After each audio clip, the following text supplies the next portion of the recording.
Hello, today let's talk about more audiophilic device than usual, and it's Shanling desktop CD player EC3.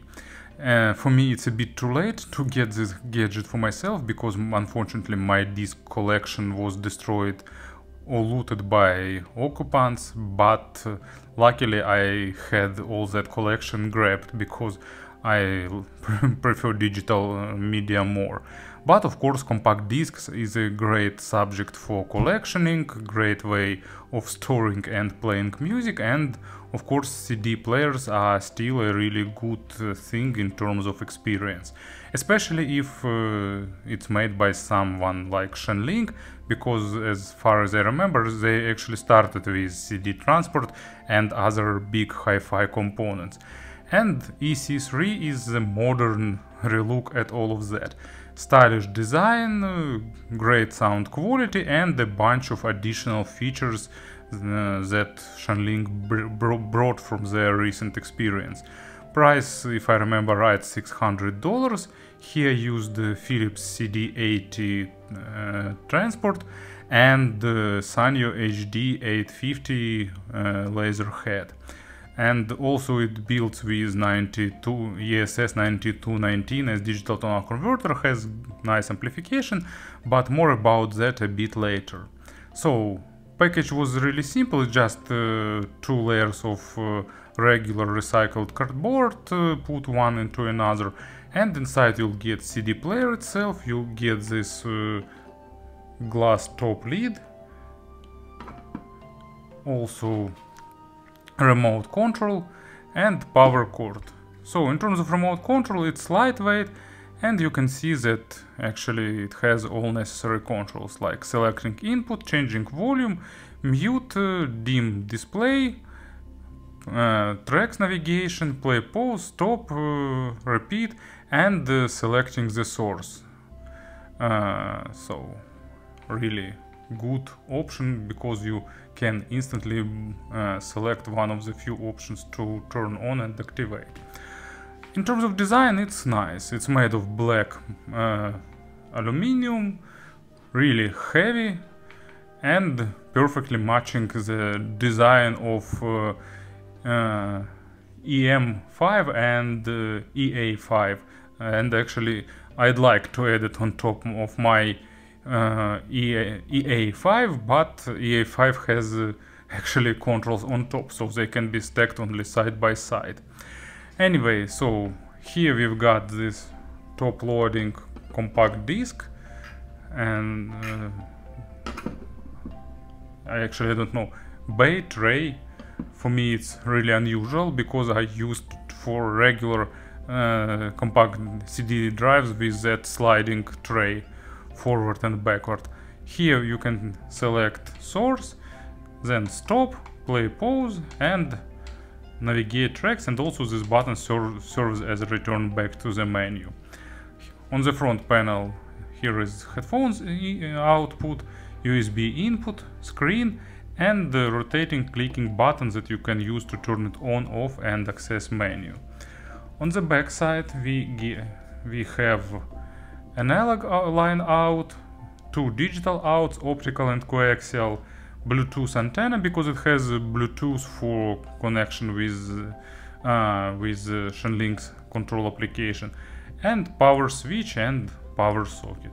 So design is pretty strict and at the same time stylish, and as I've seen on their promo site they also have silver colored version.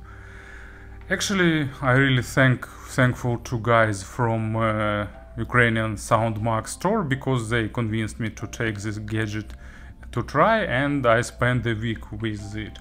And they were even so kind, they grabbed someone's CD collection and gave me this collection as a loaner. And I really like the content of this collection. Actually, I even don't know whose this collection is, but it's full of interesting audiophilic records, different test CDs, and it's made with great sense of taste. So let's pull out some of the discs, then put this collection aside. and hold, sorry for a second, we'll put disk aside too. So let's have power connector put in place. So as usual, it's on the furthest corner of the device to make things a bit more difficult. So flip the switch, it's powered on, and I'm not sure it's visible or not, small red LED indicator shows that it's on. And now you can just press this knob to activate it. It's booting, trying to read the compact disc, but actually it will realize now that there is no CD inside. And you can press this button to access menu. So here is Bluetooth settings, it's set to Ukrainian language. Actually, my huge respect to Shanling, because it's one of the few companies that have Ukrainian localization. You can turn on and off that sync link feature of Shanling, and some additional settings here. So should it remember the place where it stopped, then gapeless playback from the USB, then repeat, off, one track or whole album if you want. Then if you like, you can set some fixed volume and it won't be changed. Here is some mistake probably, because it's not amplification like it's written in Ukrainian language, it's also play order. Then high or low gain, then low pass filter, one of two options, channel balance, and playback order for the compact discs. And also, would you like to see play time or remaining time? So settings are basic, but you know it's great compared to the old CD transport that we used in the past. So now let me show you how to put the disc inside of this device. For me it's unusual experience, but maybe a lot of CD players use that. So you open this lid, it has slide magnets to hold it, then we put the disc inside. You need to orient your fingers so they will fit these notches. Then it's automatically centered, but still it's better to ensure that it's fitting into the place.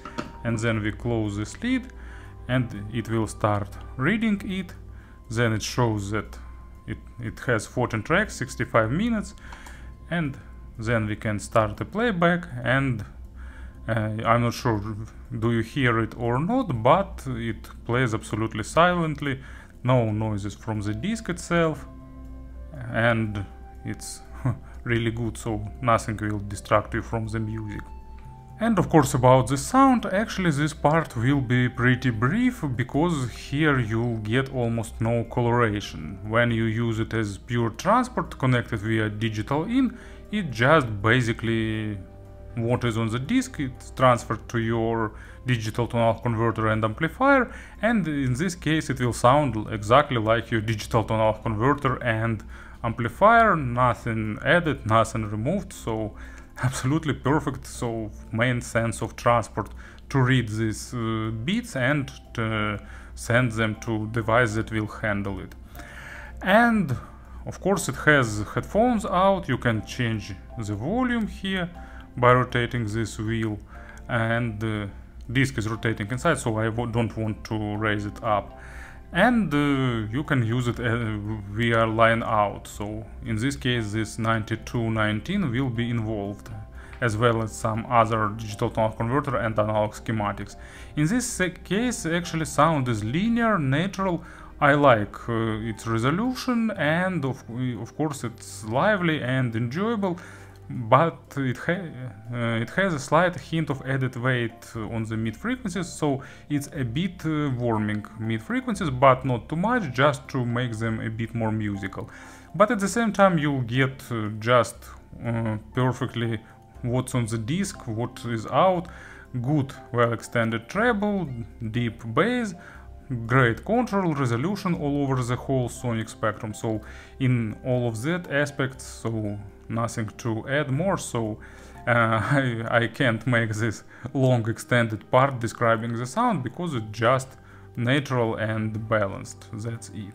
And unfortunately I can't do any comparisons in this case, and to be honest, maybe I'm not golden eared enough, but for me actually it plays the same as 4416 flags when they are grabbed properly, so result and outcome is almost the same. So I didn't heard something unusual for me or something new, and I didn't expect that. For me it's just a good entertainment, good compact discs are great for collectioning, they stood nicely on the shelf, and this player plays them in a really good way. So I didn't got anything special or unexpected or anything new, but I've got good high quality music, basically what I've expected. So in this case I can really recommend this device to you if you're looking for some CD player or transport.